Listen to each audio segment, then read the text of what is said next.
Continuamos con más de Primera Página y vamos a iniciar nuestro segmento de entrevistas del día de hoy con el señor Oscar Mesa, presidente del SENDAS, de la Federación Venezolana de Maestros. El tema económico sigue ocupando la agenda en nuestro país, es uno de los principales problemas de los venezolanos según las principales encuestadoras y ha sido noticia también en titulares de diferentes diarios de circulación nacional y vamos a ver para darle pie de una vez a esta entrevista.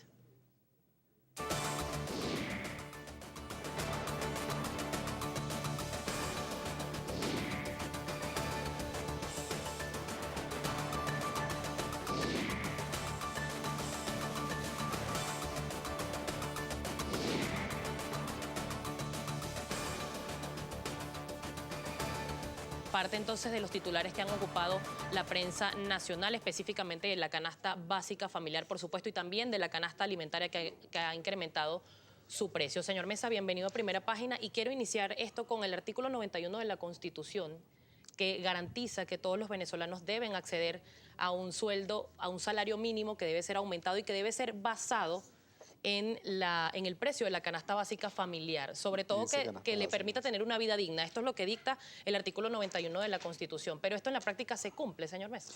No, para nada. Bueno, primero, por supuesto, muchísimas gracias por la invitación. Nosotros recordamos siempre cuando emitimos nuestro informe ese artículo. Dice, el Estado garantizará a los trabajadores y trabajadoras del sector público y privado un salario mínimo vital que será ajustado cada año, tomando como una de las referencias el costo de la canasta básica. Fíjese que el artículo, si mal no recuerdo, 167 de la Ley Orgánica del Trabajo anterior, decía que el ajuste del salario mínimo debía tomar como referencia el costo de la canasta alimentaria, y ahí hay una diferencia. Claro. Una cosa es alimento, es uno de los rubros, pero el otro rubro importante es, por supuesto, el resto de los servicios públicos indispensables. ¿En cuánto cotiza en este momento la canasta básica familiar y la canasta alimentaria? La canasta básica para una familia trabajadora de 5 miembros se ubicó en abril en 37.960,36. Nosotros estaríamos estimando que a finales de este mes de mayo estaríamos hablando de una canasta que estará en el orden de los 40.000 bolívares. Eso equivale a más de 6 salarios mínimos. Eso equivale en el caso del mes de abril a 6.8 salarios mínimos, exactamente. Y para el caso de la canasta alimentaria, esto es bien bueno que se tenga en cuenta, se requieren 4 salarios mínimos. El promedio de ingresos de los trabajadores formales, que son quienes declaran algún ingreso regular, es de un salario mínimo y medio. No creemos que eso haya mejorado el 12 aquí, que es el último año que nosotros tenemos. De manera que una familia necesita 4 salarios mínimos solamente para comprar los alimentos con los precios de abril y requiere casi 7 salarios mínimos para cubrir los gastos esenciales. Eso ¿Cómo hace entonces un venezolano que no percibe esta cantidad de salarios mínimos para poder vivir, para poder alimentarse en este caso?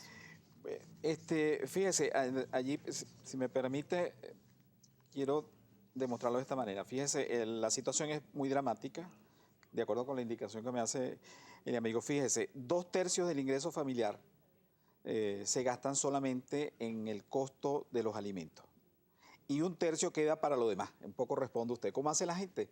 Se endeuda con las tarjetas de crédito. ¿Cuál es la señal? Precisamente esa era una de mis preguntas. ¿Cuál es la señal de que los venezolanos en este momento tengan que usar sus tarjetas de crédito para adquirir la canasta alimentaria? Bueno, por la razón sencilla de que, digamos, son muy pocos los hogares que tienen una capacidad para disponer de 8 salarios mínimos para cubrir los gastos esenciales. Estaríamos hablando, yo diría que de no más de 10% de la población. El resto de los trabajadores, repito, la mitad gana menos de un salario mínimo, son los que están ubicados en el sector informal de la economía, y la otra mitad gana más de un salario mínimo. ¿Cuánto es el promedio de los que ganan salario mínimo en el sector formal, un salario mínimo y medio? ¿Cuánto es el máximo? 3 salarios mínimos. Eso de acuerdo con los datos del Instituto Nacional de Estadística, los actualizaremos apenas tengamos acceso a ellos. Esa es la fuente más importante. De manera que, ¿cuánto gana un maestro? Un profesor ganará el equivalente a un salario mínimo anterior. Esa es la razón por la cual se ajustó el 50%, que por cierto está por debajo del ajuste del salario mínimo que supera el 51%. En realidad, de lo que se trata es que la mayoría de los docentes quedaron por debajo del salario mínimo y tienen que ajustarlo y tienen que concretarlo, por cierto, porque se anunció, pero todavía no se ha terminado de cancelar ese pago. De manera que usted tiene, en el caso de los maestros, alrededor de 600.000 a nivel nacional, que es una buena muestra, que no pueden con estos gastos. ¿Cómo hacen? Bueno, por supuesto, si un maestro tiene también una pareja que produce ingresos, es lo que en este hogar hipotético del Senda nosotros llamamos los adultos que producen por lo menos 1 o 2 salarios mínimos. Si usted tiene también ticket de alimentación, que no es exactamente para completar el gasto de la canasta alimentaria. El ticket de alimentación no hay que perder de vista que se hizo con la finalidad de que el trabajador pudiera consumir una comida al día más o menos balanceada. Entre otras razones, eso tiene su origen sobre todo en el sector de la construcción. Los trabajadores de la construcción no acostumbran ni siquiera hoy a desayunar bien. Luego, por supuesto, se mareaban, se caían de los andamios, morían o se quedaban inválidos y por esa razón se impuso la obligación de que por lo menos una comida al día el trabajador en su jornada debería consumir. Esa comida puede ser a través de un ticket de alimentación o a través de un comedor. Por lo tanto, cuando eso se suma, que es en verdad lo que ocurre, usted de todas maneras termina llevándose la comida de su casa al trabajo. Es Ahora, lo mismo. señor Mesa, ¿cómo hacer un cálculo ajustado a la realidad si, por ejemplo, no se conocen hasta este momento las cifras de inflación que deben ser emitidas por el Banco Central de Venezuela los 10 primeros días de cada mes? No se tiene la inflación de lo que va de 2015. ¿Cómo calcular entonces el Senda realmente el gasto real y cuánto tienen que invertir los venezolanos en este tema? Bueno, nosotros como el Banco Central de Venezuela hacemos también encuestas. No en la misma magnitud, por supuesto. Nosotros somos una federación, creo que con más años que el Banco Central de Venezuela, porque tenemos más de 80 años. Fue creada en la dictadura, durante la dictadura del presidente Gómez, pero en todo caso realizamos encuestas y a veces los nuestros coinciden con los encuestadores del Banco Central de Venezuela. De manera que nosotros lo que hacemos es ir a los establecimientos, a los que podemos, son por lo menos cerca de 50 establecimientos formales, pero también tomamos nota de los informales. Y por supuesto ya tenemos 18 años en esto y la gente nos entrega las listas del supermercado, de manera que no es difícil en este momento, por supuesto, después que tenemos una sistematización del trabajo, conocer los precios. Hacemos encuestas de manera directa. Y por eso obtenemos los precios y con esos precios hemos construido durante 18 años un seguimiento de esta canasta que es una canasta básica. Por ejemplo, esta canasta básica no tiene ni teléfono celular, ni tiene tabletas, ni tiene absolutamente nada de eso. Es una canasta que se hizo para discutir en el contexto de la Comisión Tripartita los ajustes del salario mínimo. A eso nos estamos refiriendo. ¿Cuánto tiene que ganar un venezolano para poder vivir? ¿Cuánto tiene que ganar un venezolano? Lo mínimo que debería ganar un venezolano en este momento son 5 salarios mínimos. Verán que estaríamos hablando de por lo menos cerca de 35.000, el equivalente al costo de la canasta alimentaria. Cualquiera sea, un maestro, un periodista, un policía, incluso en el sector militar, entiendo que los generales y almirantes están en el orden de los 30.000. Bueno, tampoco les alcanza. Me refiero a los ingresos legales, formales, ¿no? Así que también por eso no nos puede extrañar que haya policías, militares, maestros, profesores universitarios haciendo de taxistas. ¿Cree necesario que se tiene que dolarizar la economía? Bueno, es una de las propuestas que nosotros hemos hecho, en este momento, la hemos hecho desde hace muchos años. Y por cierto, mucha gente que nos escuchaba haciendo esta propuesta a través de estos medios y en charlas que teníamos a lo largo del país, lo hizo. Yo les decía y les repito otra vez a los que van de alguna manera a recibir sus prestaciones sociales, en la medida en que puedan, abran cuentas en dólares, que ya están legalizadas por el gobierno, porque esa es la única manera de proteger el dinero. El bolívar está pulverizado. Lo que logró el gobierno no fue pulverizar el dólar paralelo, sino el bolívar.